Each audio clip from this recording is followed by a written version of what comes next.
Alors là, les frères, ce qui est sûr et certain, c'est qu'on peut critiquer autant qu'on veut les trêves internationales, mais ce qui est sûr, c'est que les trêves internationales en Afrique, il se passe toujours quelque chose. On s'ennuie jamais pendant les trêves internationales en Afrique. T'as toujours des choses différentes en soi. T'as des fois les équipes, des grosses équipes qui peuvent se faire bousculer par des petites équipes. T'as des grandes nations, des grosses équipes africaines qui sont impressionnantes, d'autres qui sont décevantes, d'autres qui sont catastrophiques. Mais bref, honnêtement, je trouve que c'était vraiment une trêve internationale hyper intéressante, pour vous dire la vérité. Je vous dis, il s'est passé pas mal de choses. Il y a des équipes qui ont déçu, des équipes qui ont moins déçu, et c'est pour ça que je fais cette vidéo, comme après chaque trêve internationale, où je vais faire ce petit bilan. Je vais faire un petit peu le compte rendu, le petit topo, justement, des équipes africaines pendant cette trêve internationale, de certains joueurs africains aussi, en vous disant pour moi ceux qui ont été les meilleures équipes et les pires équipes aussi, bien sûr, et ceux qui ont été les pires et les meilleurs joueurs africains de cette trêve internationale, et je vous dis, il y a pas mal de choses à dire. Et je peux vous dire que j'ai dû un petit peu me creuser la tête aussi pour faire certains choix, surtout pour ce qui est des pires joueurs. Là aussi, il y avait pas mal de joueurs qui ont déçu, pas mal de joueurs qui ont été catastrophiques. Au niveau des meilleurs joueurs, j'ai eu assez facile, j'ai pas eu de difficulté à faire mon choix. Mais je vais commencer par les équipes. Comme d'habitude, je vais commencer par les équipes nationales. Et on va commencer par les pires, on va aller du pire au meilleur. Et pour moi, l'une des pires équipes pendant cette trêve internationale, et je suis pas sûr que c'est vraiment une surprise, mais c'est tout simplement le Cameroun, les gars. Le Cameroun qui, à chaque fois, on va pas se mentir, depuis plusieurs mois, depuis plusieurs années même, ils déçoivent, même si tu n'attends pas énormément de la part de cette équipe camerounaise. Depuis l'arrivée de Marc Brice, ce qui se passe au Cameroun, les gars, c'est vraiment le cirque total. Et ça se retranscrit sur le terrain, les gars. Alors, c'est vrai, il faut dire une chose, c'est que ça pourrait être vraiment, vraiment pire. Au vu du contexte dans lequel les joueurs camerounais s'entraînent et ce qu'on voit sur le terrain, franchement, les Camerounais s'en sortent pas mal. 4 points sur 6 pendant cette trêve internationale. Je vous dis la vérité, voilà, ça aurait pu être pire. C'est pas un bilan négatif pour le coup. C'est pas un bilan catastrophique. Mais par contre, ce qu'on voit sur le terrain, c'est moins bon. Faut dire la vérité, les gars.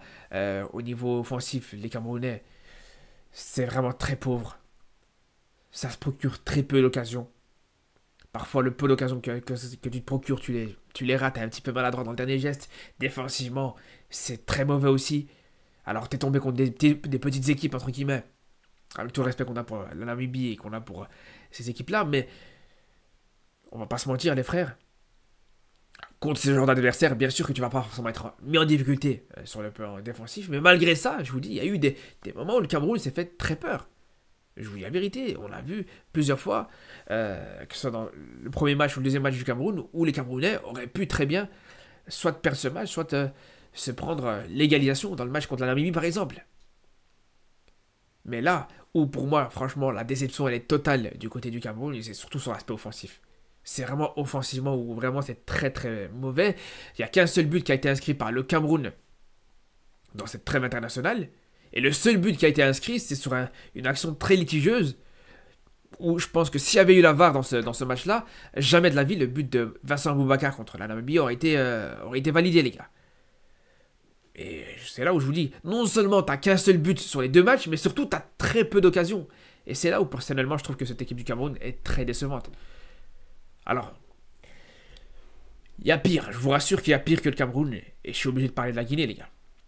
La Guinée, pour moi, j'ai envie de vous dire, et ça se fait pas ce que je vais dire, c'est peut-être un petit peu méchant ce que je vais dire, mais c'est mérité. C'est mérité, franchement, quand on voit cette double défaite de la Guinée, une défaite contre la RDC et une défaite contre cette équipe de Tanzanie, pour moi, ces deux défaites sont totalement méritées. Pas forcément pour les joueurs guinéens, pas contre, bien sûr, les supporters et le public guinéen, mais là où pour moi cette défaite elle est totalement méritée, c'est par rapport aux dirigeants du football guinéen, les gars.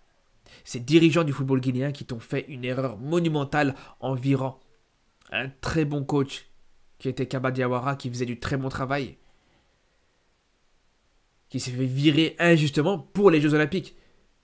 J'en ai déjà parlé dans une vidéo à part entière où je vous ai dit à quel point c'était une injustice totale pour Kaba Diawara. Mais le fait qu'il se fasse virer pour les JO alors que c'est pas sa mission principale, alors qu'il est là principalement pour l'équipe A de la Guinée, Je vous dis, c'est scandaleux. Avec le travail qu'il a fait sur la dernière CAN, en amenant cette équipe de Guinée jusqu'en quart de finale. Quand on voit sur le dernier rassemblement, on a l'équipe de Guinée qui bat l'Algérie en Algérie. Et là, tu fais 2 défaites contre la RDC et surtout contre la Tanzanie. Les gars, je vous dis la vérité, c'est exécrable. C'est exécrable le niveau proposé par cette équipe guinéenne. Et j'en ai parlé dans mon débrief après le match RDC-Guinée, justement. Pour moi, je vous dis la vérité, les gars, on est très loin du niveau qui a été proposé par la Guinée dans ce même match, dans ce même RDC-Guinée à la CAN, les gars. On est très loin, même si la Guinée a perdu aussi dans ce match-là, mais le niveau et la différence de niveau était abyssale face à cette équipe de RDC. Donc, pour moi, vraiment, c'est une des pires équipes africaines pendant ce rassemblement, tout comme... Et là, bon, je pense que c'est peut-être un accident de partout. C'est peut-être un accident de parcours. C'est peut-être quelque chose qui ne va pas. C'est peut-être certaines situations qui ne vont pas actuellement. On sait que malgré le fait que je vais mettre cette équipe-là dans les pires nations africaines de ce rassemblement-là, c'est pas pour autant que c'est une nation qui est mauvaise ou que c'est pas une nation qui est catastrophique. Mais les gars, le Sénégal, c'est une déception. C'est une déception, les gars, je suis désolé. Alors, encore une fois, comme pour le Cameroun, 4 points sur 6 dans ce rassemblement, c'est pas mal. C'est très bon, c'est un bon ratio, il n'y a pas de problème là-dessus. Ok. Mais on peut que être déçu par rapport à ce qui a été proposé par le Sénégal.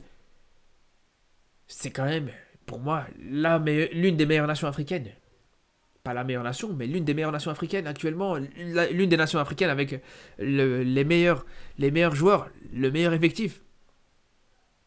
Ça en fait partie en tout cas des top 3, top 4 peut-être. Et quand tu vois que cette équipe sénégalaise n'arrive pas à battre le Burkina Faso, quand tu vois à quel point les Sénégalais ont souffert face à cette équipe burkinabé sur quasiment tous les coups de pied arrêtés, quand tu vois que juste derrière, même contre le Burundi, t'arrives pas à être totalement, j'ai envie de dire, ouais, dominateur, t'as été dominateur, mais t'arrives pas à être totalement impérial face à l'équipe burundaise. Je vous dis la vérité, les gars, c'est décevant. C'est très décevant venant de cette équipe-là. Pour moi, vraiment, je suis vraiment déçu du Sénégal. Surtout qu'on se rappelle que sur le dernier rassemblement, là aussi, si je dis pas de bêtises, je les avais mis aussi dans les pires équipes avec ce match nul concédé justement contre cette équipe de la RDC, les gars. On se rappelle, au mois de juin, ils ont joué contre une équipe de RDC qui était sans match de préparation, sans match amicaux. Au mois de mars, ils n'avaient plus joué depuis 6 mois et ils ont réussi à accrocher cette équipe sénégalaise. Et franchement, les gars, c'est grave. Je vous dis la vérité, les gars. Et franchement, c'est là où je vous dis que c'est une déception. Parce que tu te rends compte qu'entre le mois de juin et ce mois, enfin, cette trêve internationale du mois de septembre, il n'y a pas eu d'amélioration. En fait, t'as la même chose. T'as un match nul et une petite victoire. Contre une équipe abordable, plus qu'abordable même. Et c'est là où vraiment je vous dis la déception elle est totale. Après par contre, justement j'ai parlé de certaines équipes qui ont déçu, de ces équipes qui n'ont pas été exceptionnelles, mais par contre il y a eu des très belles surprises. Et je parlais justement du Sénégal et surtout de la Guinée qui a perdu contre cette équipe de RDC. Je vous dis la vérité les gars, pour moi justement la RDC fait partie des meilleures nations dans ce rassemblement, les gars. Alors, il y a eu beaucoup de nations qui ont fait un 6 sur 6, beaucoup de nations qui ont gagné leurs 2 matchs de ce rassemblement du mois de septembre. Mais là où, pour moi, la RDC mérite justement d'être dans les meilleures nations de ce rassemblement africain, c'est surtout par rapport au fait que tu arrives à battre une équipe de Guinée. C'est déjà... Bon, même si le contexte guinéen est pas ouf, mais ça reste quand même un gros adversaire. C'était l'un des chocs, justement, de cette trêve internationale. Et là, pour le coup, ils ont su répondre présent, les Congolais. Avec l'art et la manière, avec la maîtrise, avec la solidité quand il faut le subir, avec l'efficacité quand il faut être efficace. Et non seulement tu as cette victoire contre cette équipe guinéenne dans ce choc Congo-Guinée, mais juste derrière, tu confirmes avec une victoire sans problème, avec l'art et la manière, face à l'Éthiopie. C'est le genre de victoire que tu attends du Sénégal quand il joue contre le Burundi, par exemple. C'est le genre de victoire que tu attends du Cameroun quand il joue contre la Namibie aussi. Minimum 2-0 contre ce genre d'adversaire, plus que prenable. Et là, pour le coup, c'est là où je vous dis, pour moi, les Congolais, on n'en parle pas, mais actuellement, ça marche très très bien. Après, bien sûr, il y a l'Égypte. Pour moi, l'Égypte, rien à dire, les gars. Réellement, l'Égypte, les gars. Je reste encore persuadé que s'il n'y a pas Salah qui se blesse sur la dernière CAN, s'il n'y a pas... s'il n'y a pas eu... j'oublie, son nom ne me revient plus. C'est pas grave, ça me reviendra. Mais en gros, s'il n'y a pas eu toutes ces blessures côté égyptien sur la dernière CAN, les gars, franchement, je vous dis la vérité. Pour moi, l'Égypte aurait pu aller beaucoup plus loin dans cette compétition. Parce que vraiment, ce qu'ils ont fait avant la CAN et ce qu'ils font là encore actuellement, et quand je vous dis voilà, que les Congolais ont réussi à s'imposer sans problème face à l'Éthiopie, mais voilà, l'Égypte, en fait, ils arrivent à te faire des matchs irréprochables. Chaque match égyptien, c'est des matchs proches de la perfection, les gars. Ils ont 2 matchs, contre le Cap-Vert et contre le Botswana, 3-0, 4-0. 7 buts inscrits, 0 but encaissé. Et c'est là où je vous dis, les gars, pour moi, vraiment, les Égyptiens, ils sont vraiment sur une continuité entre justement ce qu'ils ont fait aussi pendant ces JO, même si, voilà, bien sûr qu'il y a eu ce résultat contre le Maroc qu'on va retenir, vu que c'est le dernier match. Mais malgré tout, les Égyptiens, dans ces Jeux Olympiques, ils ont fait des bonnes choses. C'est la seule équipe qui a réussi à battre l'Espagne, par exemple, dans ces Jeux Olympiques. Donc il y a eu plusieurs choses comme ça qui ont montré justement que les Égyptiens sont vraiment au niveau et peuvent vraiment faire très mal sur la prochaine CAN, les gars. Parce que t'as eu une équipe d'Égypte, justement, sur la dernière CAN qui était intéressante, qui a proposé des belles choses, même si, voilà, au final, il y a eu quand même une grosse déception sur cette élimination contre le Congo. Mais malgré tout, dans le jeu proposé, les Égyptiens, c'était pas mal du tout. Ça, c'est une première chose. Mais surtout, et la deuxième chose, ça c'est le plus important, c'est que t'as, en plus de ça, une équipe qui commence à se renforcer. T'as le petit Ibrahim Adel qui a été l'une des révélations de ces JO, qui fait de très bonnes choses avec cette équipe égyptienne. Et là, pour le coup, voilà, ça se retranscrit sur le terrain. Ça se retranscrit avec ces 2 victoires, carton plein, sans bavure, 3-0, 4-0, c'est exceptionnel. Donc vraiment, grand respect à cette équipe égyptienne, tout comme les gars, et là, la Côte d'Ivoire, les gars, la Côte d'Ivoire, qu'est-ce qu'on pourrait dire sur cette équipe de Côte d'Ivoire, à part que les gars, cette équipe, elle est complètement inarrêtable. 10 matchs sans défaite. 8 victoires sur les 10 derniers matchs. 0 but encaissé sur les 5 dernières rencontres. Bref, on pourrait faire l'éloge de cette équipe ivoirienne pendant très longtemps, les gars. Je vous dis la vérité, on pourrait les encenser pendant très longtemps. J'en ai fait une vidéo, j'en ai fait un débrief hier. Mais tout ça pour vous dire, les gars, vraiment, la Côte d'Ivoire, à ce rythme-là, bien sûr qu'ils pourraient très bien garder leur titre. C'est tout à fait possible, c'est tout à fait probable et ça ne me surprendrait pas une seule seconde, les gars. Et je vous dis la vérité. Donc franchement, les Ivoiriens, voilà, je ne vais pas en rajouter plus parce que si je commence à parler de la Côte d'Ivoire là actuellement, je pourrais pas m'arrêter. Et j'en ai fait une vidéo, je pense, de 15 minutes, si vous voulez la voir. Mais vraiment, c'est exceptionnel ce qu'ils font actuellement les Ivoiriens. Et justement, par rapport aux Ivoiriens, bon, je vous rassure, il n'y a pas eu d'Ivoiriens dans les pires joueurs ivoiriens, même s'ils auraient pu, ça aurait peut-être pu, mais non, c'est pas le cas. Mais dans les pires joueurs, on a peut-être un des rivaux justement de cette équipe ivoirienne, un Camerounais pour le coup. On était obligé de mettre un Camerounais dans les pires joueurs de ce rassemblement, à partir du moment où le Cameroun fait partie des pires équipes. Je pense que il y en a un qui est responsable. C'est peut-être pas forcément le pire joueur à proprement dit camerounais. Je pense qu'un Nga 2, par exemple, le défenseur central camerounais aurait très bien pu être dedans. Un Tolo aussi aurait pu être dedans. Mais Zambo Anguissa, pour moi, vraiment, je pense que on peut clairement le considérer comme l'un des pires joueurs, ou surtout l'une des pires déceptions de ce rassemblement. Pourquoi? Vous allez me dire pourquoi? Parce que tout simplement, les gars, quand on voit Zambo Anguissa sur ces 2 matchs, pour moi, la déception, elle est totale. Elle est totale dans le sens où le mec est inexistant. C'est censé être le leader technique, ou l'un des leaders techniques de cette équipe camerounaise, ou en tout cas l'un des leaders tout court, même pas forcément leader technique, mais l'un des leaders tout court de cette équipe, et en particulier du milieu de terrain, mais tu le vois pas. Quand on regarde sur le terrain, je suis désolé, mais à aucun moment on a l'impression de voir un Zambo Anguissa dominateur, un Zambo Anguissa qui est impérial, qui est le leader de ce milieu de terrain. Il est dans l'ombre, mais je dirais même pas dans l'ombre de ce que fait Baleba sur ce rassemblement, par exemple. Baleba était clairement le seul joueur à répondre présent au milieu de terrain. Et Zambangisa était inexistant sur les deux matchs, que ce soit contre la Namibie ou contre le Zimbabwe. Et par rapport aux joueurs que c'est, je suis désolé, t'attends beaucoup plus. Et je suis persuadé que s'il faisait plus, s'il était au niveau que tu es en droit d'attendre de lui, je suis persuadé que ça irait beaucoup mieux pour le Cameroun. Donc c'est pour ça que vraiment, pour moi, voilà, comme je vous dis, un des pires joueurs. Après, un des pires joueurs aussi. Bon, c'est un petit peu injuste parce qu'il n'a pas beaucoup joué. Mais au vu de ce qu'il a fait, au vu de son entrée sur le deuxième match, sur le peu de temps qu'il a joué, c'est suffisant, les gars, pour le mettre dans les pires joueurs, les gars. Je suis désolé. Je suis désolé, les gars. Vous allez me dire, ouais, t'abuses, c'est de l'acharnement, t'exagères. Mais les gars, En-Nesyri, c'est une catastrophe. C'est une catastrophe, les gars. C'est trop. C'est trop. Vraiment, c'est trop, les gars.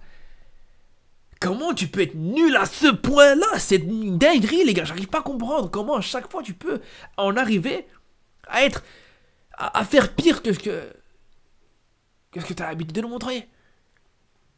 À chaque fois, il a l'art de nous surprendre, en fait, dans la nullité. C'est ça qui est exceptionnel avec En-Nesyri. À chaque fois, il nous surprend dans la nullité. Il peut être mauvais dans un domaine, dans un secteur. Au niveau de la finition, on est plus surpris, voilà. Il y a déjà une occasion en or qu'il a raté. Une occasion vraiment où il avait tout pour marquer ce petit but qu'il a raté. Mais les gars, ça ne surprend plus. Est-ce qu'aujourd'hui, on est encore surpris quand En-Nesyri rate des occasions? C'est même plus surprenant. Mais là où je vous dis, il montre une certaine médiocrité dans cette nullité, c'est qu'il a réussi l'exploit quand même à se comporter comme si c'était l'un des joueurs qui était dans le mur de cette équipe du Lesotho, les gars. T'as un coup franc pour le Maroc, le mec, il dévie ce coup franc, il contre ce coup franc, les gars. Le coup franc de Hakimi était très bien parti. Il était cadré, il était parti pour être cadré. Et qui l'arrête? C'est pas un joueur du Lesotho. C'est pas le gardien du Lesotho, c'est un joueur du Maroc et c'est En-Nesyri, les gars. Et vous me dites, ouais, non, j'abuse quand je le mets dans les pires joueurs de ce rassemblement. Les gars, c'est totalement mérité. Rendez pas fou, c'est totalement mérité, les gars. Et un autre qui mérite aussi. Et je pense que là, vous vous y attendez, bien sûr que Nicolas Jackson, les gars. Nicolas Jackson, ce joueur, c'est une catastrophe, les gars. Alors, ok, c'est vrai qu'il est encore jeune, il a une marge de progression et tout ça, il n'y a pas de problème, mais les deux matchs qu'il a proposés vraiment dans ce rassemblement, quand on parle de cette déception du côté du Sénégal, Nicolas Jackson en fait partie. Quand les résultats de ce Sénégalais, de cette équipe sénégalaise, nous déçoivent, c'est en grande partie à cause de lui. Le mec, sur les deux matchs, c'est deux grosses occasions ratées. Deux grosses occasions ratées. Quand je vous parle de grosses occasions ratées, c'est pas des... Ouais, il aurait pu marquer, non. C'est des occasions ratées où il est devant le but, devant même le point de pénalty. Donc c'est des situations qui sont même encore peut-être plus faciles que des pénaltys. Dont une occasion, d'ailleurs, sur le deuxième match, où le mec, il est face à un but qui est vide. Le gardien était au sol, le but était vide, il n'avait plus qu'à la mettre, il n'a pas réussi à la cadrer. Il n'a même pas réussi à cadrer ce tir. Les gars, c'est trop. Vraiment, c'est trop. Ce joueur, non, ne mérite pas, là, actuellement, il ne mérite plus du tout une place de titulaire dans cette équipe sénégalaise. Je suis désolé, les gars. Je suis désolé. C'est une catastrophe, vraiment. Et d'ailleurs, je lui donne même le titre du pire joueur de ce rassemblement. C'est trop. Vraiment, c'est trop, les gars. Vraiment, c'est une catastrophe. Il mérite pas, pour moi, là, vraiment, sur le prochain rassemblement, si on voit que Nicolas Jackson est encore titulaire, c'est que c'est vraiment un scandale total, les gars. Comme ça, vous savez. Mais bon, on a parlé des pires joueurs. Maintenant, pour terminer quand même sur une note positive, on va parler des meilleurs joueurs, les gars. Et pour ce qui est des meilleurs joueurs, franchement, j'étais obligé de mettre un Ivoirien. Vous allez me dire que je suis dur peut-être avec la RDC ou avec l'Égypte, qui font aussi partie des meilleures équipes de ce rassemblement. Mais le problème avec la RDC et l'Égypte, je ne sais pas si c'est vraiment un problème d'ailleurs, mais c'est que c'est surtout le collectif qui a été impressionnant dans ce rassemblement. Mais pour ce qui est de la Côte d'Ivoire, t'as un Crasso qui finit quand même avec 3 buts en 2 matchs. Un Crasso qui met 3 buts, même pas en 2 matchs, mais en 1 match et demi, vu qu'il était rentré plus ou moins à la 70e, plus ou moins 70e minute, 68e minute, quelque chose comme ça, dans son premier match. Et 2 minutes après, il marque un but. 10 minutes après, il te met son deuxième but. Pareil dans le deuxième match contre Tchad. Là, ils ont un peu plus déçu sur comment dire, sa capacité à participer dans le jeu. Il y avait un petit peu de déchets, balle au pied, etc. Mais en termes de finition, les gars, il n'y a rien à dire. C'est chirurgical. Autant, c'est vrai qu'à la CAN, c'était un petit peu décevant à ce niveau-là. Il y a eu beaucoup de ratés, etc. Mais là, ce qu'il a proposé, justement, dans ces 2 matchs, c'est chirurgical, les gars. Vraiment. Et j'ai hâte de voir sur le prochain rassemblement ce que ça va être au niveau de la concurrence avec un Haller, par exemple, qui va sûrement revenir, qui va se relancer, qui aura le temps de se relancer avec les Ganes. Mais vraiment, c'est une très bonne nouvelle pour cette équipe ivoirienne. Un autre joueur que je suis obligé de mettre pour moi dans les meilleurs joueurs, tout simplement, c'est Gouiri. Gouiri, 2 buts sur les deux matchs. 2 buts sur les 2 matchs, et lui aussi, il rentre en cours de jeu, justement, sur le premier match de l'Algérie. Donc, c'est même pas comme s'il avait eu 180 minutes, non, c'est un match et demi, il arrive à mettre 2 buts. Il arrive à montrer une efficacité exceptionnelle, une qualité technique incroyable. Et vraiment, j'en parlais hier, les gars, je vous dis, pour moi, Gouiri, aujourd'hui, je me pose vraiment la question, et c'est même pas que je me pose la question, c'est que je suis persuadé qu'aujourd'hui, ce mec aurait été titulaire en équipe de France devant un Colomani ou devant un Marcus Thuram. Je suis tout à fait honnête avec vous, les gars. Et il fait énormément bien cette équipe d'Algérie qui, actuellement, est en reconstruction et pas forcément dans la certitude totale. Plutôt dans la certitude, pour le coup. Donc, vraiment, Gouiri mérite totalement ce titre d'un des 3 meilleurs joueurs. Et il y en a un autre aussi qui mérite. Et je pense, les gars, c'est rare que je mets un Marocain, mais pour moi, Brahim Diaz, là aussi, comme Crasso, comme Gouiri, il joue pas l'ensemble des 2 matchs. Sur le deuxième match, il était sur le banc, il est rentré en cours de jeu, mais il te met aussi 2 buts sur ces 2 rassemblements, les gars. C'est ses 2 premiers buts avec le Maroc. Enfin, il avait mis son premier but dans le premier match, et il a enchaîné juste derrière avec son deuxième but sur le match d'après, les gars.